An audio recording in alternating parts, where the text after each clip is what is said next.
What determines the specific emotion that a person experiences in response to another's problem? There are two factors. One, obviously, is the nature of the event itself. The other, when the situation allows, is the interpretation that people may use to explain the victim's need for assistance. With respect to the nature of the situation, as we noted in the previous chapter, potential helping situations can vary substantially in vividness, seriousness, and intensity. For example, whether bystanders witness the aftermath of a fall, a person rubbing his or her leg, or the entire event, the person falling down the stairs and then rubbing his or her leg, affected the likelihood that they would notice the other person and recognize the other person's need. Clear and serious situations are more arousing than situations that are ambiguous and not serious. The amount of arousal that a witness experiences may then limit the types of emotions that they will experience. In addition, arousal also causes people to focus their attention more on critical, central aspects of the situation and away from less relevant, peripheral elements. Easterbrook, 1959. Thus, the intensity of arousal can reduce the opportunity people have to consider alternative explanations for the cause of a problem, and instead lead them to narrow their focus of attention more on the needs of the other person. In contrast, when situations are less critical and immediate, observers have more time and opportunity to assess the person's need more fully. There is more latitude for interpretation, and people tend to be systematic in how they search for their explanations. Bernard Wiener, 1980, suggested that another's need for help stimulates a search for causes by the observer. People seek to understand why the person needs assistance. They consider whether the person needs help because of an internal and controllable cause, e.g., the person's lack of effort on a task, or an external and uncontrollable cause, e.g., the difficulty of the task. These explanations, or attributions, in turn create an emotional experience that may motivate action. Wiener suggested, for example, that attributing a person's problem to uncontrollable causes, e.g., bad luck, produces sympathy that motivates helping, but attributing the same problem to controllable causes, e.g., lack of effort, bad judgment, may generate anger, which may inhibit helping. To test this idea, Schmidt and Wiener, 1988, asked their participants to imagine they are walking across campus one afternoon when a male student, whom they do not know, stops them. He says that they are both in the same class and asks to borrow class notes from last week. To test their hypotheses about the role of attributions, Schmidt and Wiener varied why the student was asking for the notes. For some participants, the student's need was presented as being beyond his control. In this condition, the student asking for the notes was wearing an eye patch and dark glasses, and explained that he needed the notes because eye treatments prevented him from taking his own. For other participants, the problem was the student's own fault. He needed the notes because he had gone to the beach instead of going to class. Not surprisingly, participants were more likely to help the person who had eye trouble, the person whose problem was due to factors beyond his control. Of particular interest, however, is why these differences occurred. The nature of people's emotional reactions was critical. The more the requester could be blamed for his problem, the more anger participants reported. The less responsible the requester was seen for his problem, the more sympathy was elicited. It was the nature of these emotions that directly determined the helping decision. The more sympathy and the less anger people reported they would feel, the more they said they would help. Thus, as Wiener, 1980, proposed, attributions guide our feelings, but emotional reactions provide the motor and direction for behavior. Negative moods. As we noted earlier, negative moods are not simply the absence or the opposite of good moods, and there are many different types of negative emotions and moods that may be associated with different consequences. The nature of the specific emotion people experience affects the likelihood of helping and whom they are likely to help. Although Wiener's model suggests that some negative emotions, such as anger and disgust, make people less likely to help, other unpleasant emotions can actually increase helping. When people deviate from the standards they hold for themselves, they typically experience guilt. People who experience guilt because they feel they have harmed another person in some way are particularly likely to help. They are not only more likely to help the person they have harmed, but they are also more likely to help anyone who needs assistance. In one field experiment, Regan et al. 1972, a Confederate stopped women at a shopping center and asked them to use his camera to take a picture of him. As a woman would attempt to take his picture, the camera would break. In the guilt condition, women were led to believe that they were responsible for breaking the camera. In the control condition, they were told that it was not their fault. Soon after this incident, the participants had an opportunity to help a woman whose groceries were falling from her shopping bag. The results were clear. 55% of the participants who were made to feel guilty helped, whereas only 15% of those in the control condition helped. This effect has also been found across a wide range of situations. People help more when they have previously transgressed than when they have not. Although, as we saw in Chapter 3, positive moods can also increase helping, the processes responsible for the effects of guilt on helping are quite different from those for good moods, e.g., accessibility to positive thoughts, greater sensitivity to events, more inclusive orientations toward others. So why do people help when they feel guilty? One explanation is that when people feel that they have unfairly harmed others, their self-esteem suffers. Therefore, they try to make amends. This image reparation hypothesis suggests that by making a positive social response, people's self-esteem is restored, their self-image is repaired, and they can again appear to be decent people. Thus, guilt motivates helping for a mainly self-oriented reason, to re-establish oneself as a good and worthy person. This is why guilt can motivate helping in general, help for the person whom one has harmed, or for someone else who may need help. Helping, regardless of who you help, is an effective way of reasserting your self-worth. Although the research on image reparation has focused generally on the impact of violations of a person's self-image on subsequent helping, it is possible that people might respond differently to damage to different aspects of their self-image, depending on how central the dimension is to their feelings of self-worth. Guilt is not the only negative state that motivates helping. For example, witnessing unjust harm to another person does not elicit guilt when one is not responsible for the harm. Instead, these violations of general standards of fairness tend to produce a different emotional reaction, sadness. People experiencing sadness also become motivated to help. To the extent that this helping is intended to address the sadness that one is feeling and to make the world seem just, predictable, and right again, it might also be motivated by self-oriented concerns. Negative state relief model. Robert Cialdini and his colleagues have proposed a more comprehensive model, the negative state relief model, to provide an integrated explanation of the effects of negative emotions on helping. According to this explanation for why negative moods might promote helping, harming another person or witnessing another person being harmed can produce negative feelings such as guilt or sadness. People who experience these negative states are then motivated to reduce them. Through socialization and experience, people have learned that helping can serve as a secondary reinforcer that makes them feel good. For instance, helping others can improve people's self-esteem and heighten their sense of integrity. The good feelings derived from helping may therefore relieve their negative mood. Thus, negative moods may motivate people to help because of the processes of operant conditioning. That is, helping produces the reward of making them feel better. In contrast to the image reparation hypothesis, the negative state relief model proposes that people are motivated primarily to feel good rather than to look good. In both theories, however, the motivation for helping is essentially egoistic or self-centered.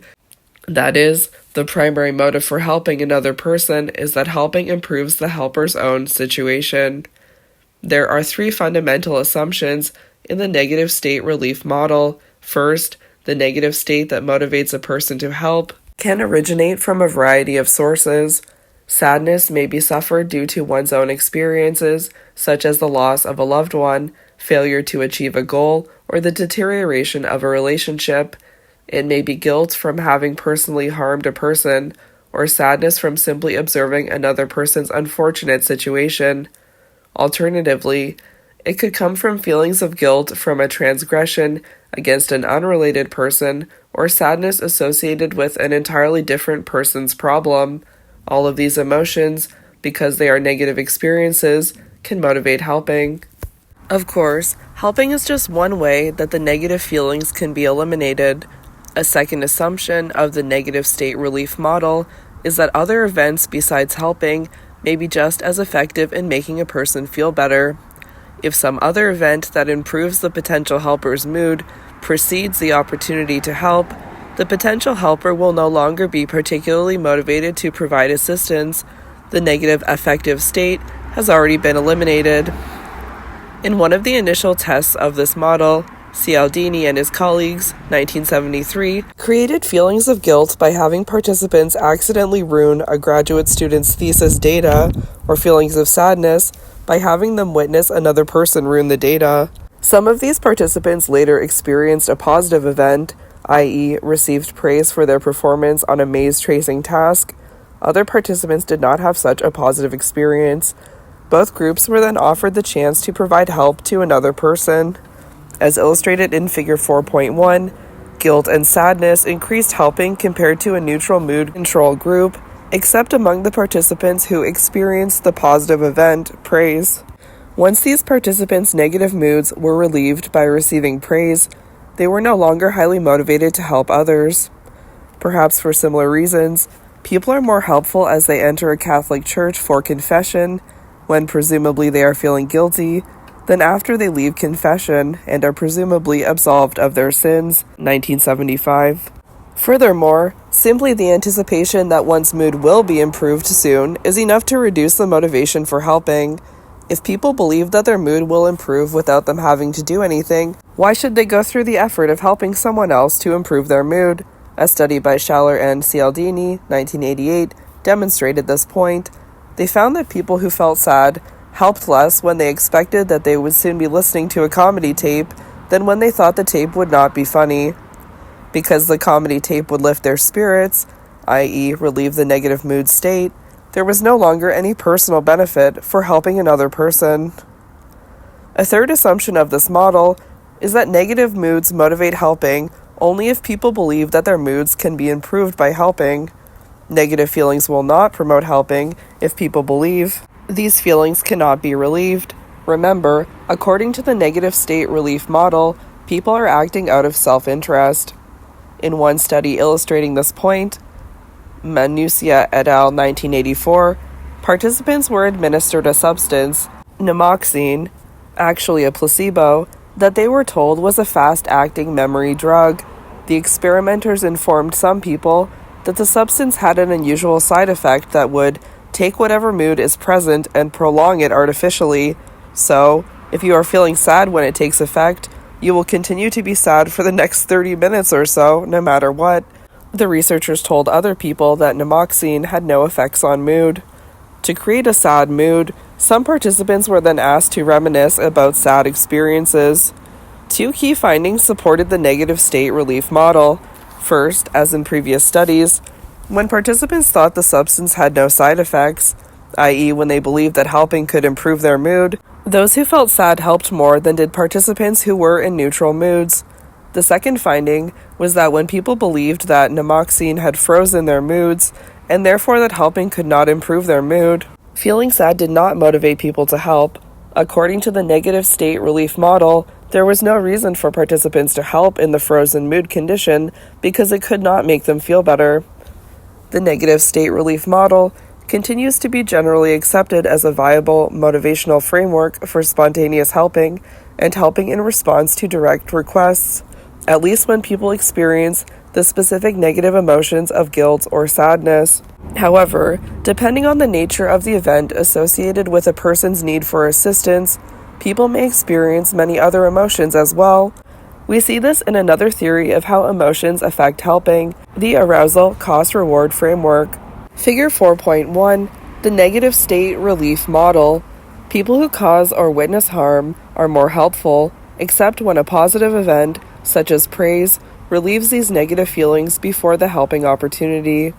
Okay, so there's a flowchart for an experiment. So the 3 participant conditions are: participants harm a victim, participants observe the experimenter harm a victim, or no harm is done. Then, some receive praise for their task performance, relief, others do not, no relief. Okay, so in each of the conditions, they have praise and no praise. When there's no harm done, though, there's never any praise. Okay, and then we get to a bar graph. When later asked to help a different student with a class project, participants helped, and the y-axis shows a percent helping from 0 to 60. Okay, so when a participant harmed a victim, but then they were praised, they only helped 22% of the time. But when they harmed a victim and they were not praised, they helped 71% of the time, 50% more. Okay, and then when participants observed the experimenter harm a victim, when they received praise, they helped 28% of the time, which is quite low. And when they observed someone being harmed and they got no praise, 75% helped. Again, about 50% more. And then when no harm was done and there was no praise, 50% helped, providing a baseline. Arousal cost-reward model. This theory originated from studying people's more intense emotional responses in emergency situations. Thus, it is not surprising that arousal is a central motivational concept in the Pilyavin et al. Arousal cost-reward model, which we introduced in Chapter 3. In this model, arousal motivates a bystander to take action, and the cost-reward analysis shapes the direction that action will take, spurred by the arousal. Specifically, this model proposes that empathic arousal is generated by witnessing the distress of another person. When the bystander's empathic arousal is attributed to the other person's distress, it is emotionally experienced by the observer as unpleasant, and the bystander is therefore motivated to reduce it. Bystanders' emotional responses become linked with the distress of the person in need. Although bystanders do not experience the same specific emotion as the person in distress, they do feel upset, alarmed, and distressed when observing the distress of another. One efficient way of reducing this arousal is by helping to relieve the other's distress. The key elements of this model are summarized in Table 4.1. We discussed the first 3, which primarily concern arousal and helping. Proposition 1, becoming aroused. There is substantial evidence for the first proposition, that people are fundamentally responsive to the distress of others. Adults and children not only report feeling empathy, but they also become physiologically aroused by the pain and suffering of others. Moreover, people sometimes do not simply feel bad for a person, they also feel bad with the person. In one study, for instance, participants saw a person showing strong facial distress in response to repeated and apparently painful electric shocks. These participants reacted with physiological arousal reflecting their own distress, and also with facial expressions that were similar to those of the person being shocked. Preschool children also spontaneously show signs of facial concern and physiological arousal at the distress of others, and there is evidence that even 1- and 2-day-old infants will respond with crying to the distress of another infant. Proposition 2, the attribution of arousal. The evidence also supports the second proposition of the arousal cost-reward model, namely that empathic arousal attributed to the other person's situation motivates helping. Gartner and DeVideo, 1977, for example, measured heart rates while people were deciding whether to help in an emergency. As the arousal cost-reward model predicted, people who were more aroused at the time of an emergency were more helpful. This relationship between arousal and helping is now well established. Facial, gestural, and vocal indications of empathy, as well as self-reports, are consistently positively related to helping. Table 4.1, the 5 basic propositions of the arousal cost-reward model. Observation of another's problem or crisis arouses bystanders. The degree of arousal is directly related to the clarity, severity, and duration of need and to bystanders' psychological and physical closeness to the person in need. In general, arousal occasioned by observations of a problem or crisis and attributed to that event becomes more unpleasant as it increases, and bystanders have a greater motivation to reduce it. Bystanders will choose responses that most rapidly and completely reduce the arousal and incur as few net costs minus rewards, as possible. There will be A. special circumstances that give rise to, and B. specific personality types who engage in rapid, impulsive, non-calculative, irrational helping or escape behavior following observation of an emergency. On termination of contact with the situation, arousal will decrease with time, whether or not the victim is helped.